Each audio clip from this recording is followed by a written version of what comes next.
Hello and welcome to Own Your Change. Today I am going to dive into the topic that so many people think they understand, but sometimes there's a little confusion. So today we will be talking about mobility versus flexibility. And I see these two get lumped together all the time because people just think that they're the same thing. But the truth is, they play very different roles in terms of your strength, your longevity, and your everyday movement.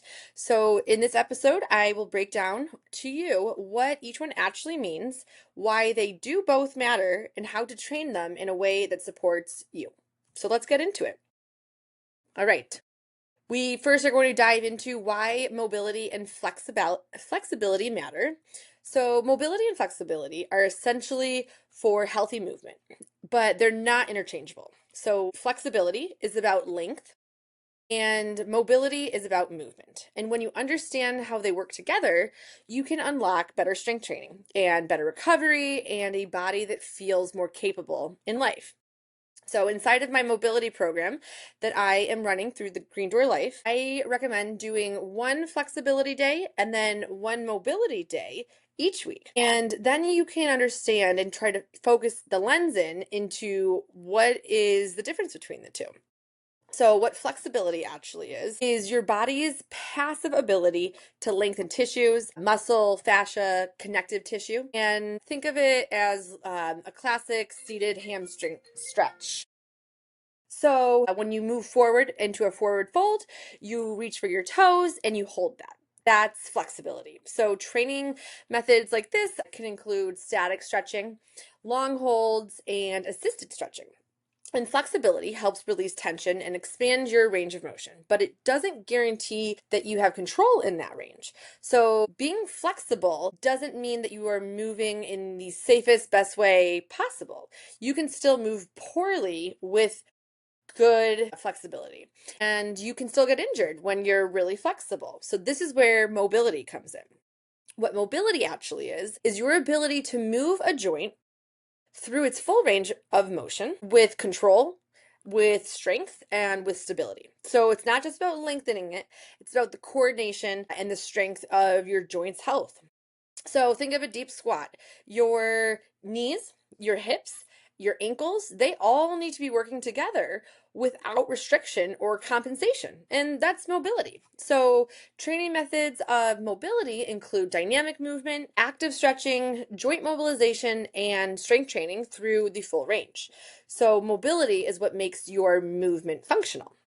So the simplest way to think about these two, flexibility and mobility, is flexibility gives you the potential to move, whereas mobility actually gives you the ability to move well. So you can touch your toes and still not be able to deadlift safely. So you can so you have the flexibility to lengthen and stretch your hamstrings. But if you don't have mobile hips and you have tight hamstrings, then that's not going to be very safe. And so this is where mobility and flexibility support you, but they are not the same. So why does this matter? Well, if you want to lift well, you want to run well, or simply move through life without pain, you need both. This is really important for strength training. And so where flexibility can help you is it reduces muscle tightness, it helps improve recovery, it relaxes and your tissues are able to lengthen. And then mobility helps with functional movement. So think of strength and injury resilience. And when you train both, your body becomes more efficient, more coordinated, and more durable. So, common limitations that I watch out for, that I see with my clients we'll start with the ankles. So, the ankle mobility deficits can affect your stability in lunges and in squats. Common limitations I see in hips, those hip mobility can lead to restrictions and compensations in your lower back.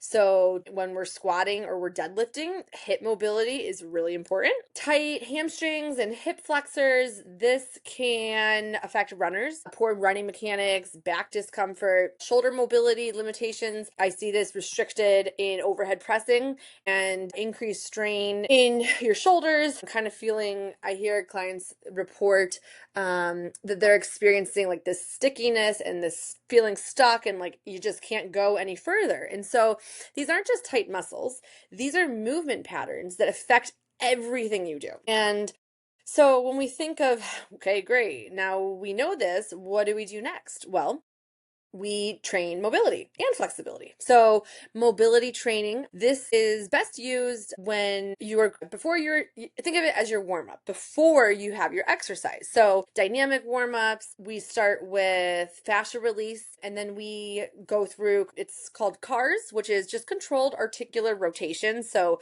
just moving the joint, the body part in the ways that it's meant to move. And loaded mobility drills are another part of mobility training that we in my mobility program, this is something that the members are learning, and these build strength and range. So flexibility training, what these strategies look like, this could be post-workout static stretching, or this is where yoga or deep stretch routines. We see this in, that's more of a flexibility training.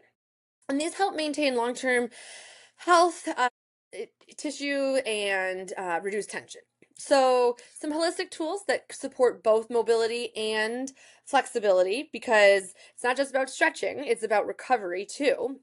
So holistic tools that one could utilize would be massage therapy, dry needling or acupuncture, heat and cold therapy. So we can examine going into cold plunges versus saunas versus steam rooms. And then breath work and nervous system regulation, which is when your nervous system gets, when we are mindful and intentional about our nervous system and calming it down, your body moves better too. Period. That's another episode. We'll stay on track right now. So what are some ways that you can go through a self-assessment for you? So there's multiple different tests that we can do. We can take your ankle into different ranges to kind of see where is the restriction. Is it in the ankle joint, or is it possibly, in your hips, or is it in your, well, no, it's probably in your hips, not your shoulders. But we look at each joint as a kinetic chain. So starting at the ankle, what is the knee doing? What are the hips doing? What is the spine doing? What is your pelvis doing? What are your shoulders doing? What are any of those joints not doing? And if you struggle with any of these, then let's create you a roadmap. And this can all seem like a lot. And mobility and flexibility are not rivals. They're actually partners. And when you train them both, you move better and you feel better and you perform better. So building them into your routine gives your joints the strength that they need, and your muscles need this length and they deserve it, right? Your body will thank you every time you sit, you stand, you twist, you walk throughout your day. And if you are more interested in finding more information about my Unstuck Mobility Program, this is your chance to go ahead and ask me any question. I would love to talk about what we're working on and what we're doing. So that's all I have for today. Thanks for listening.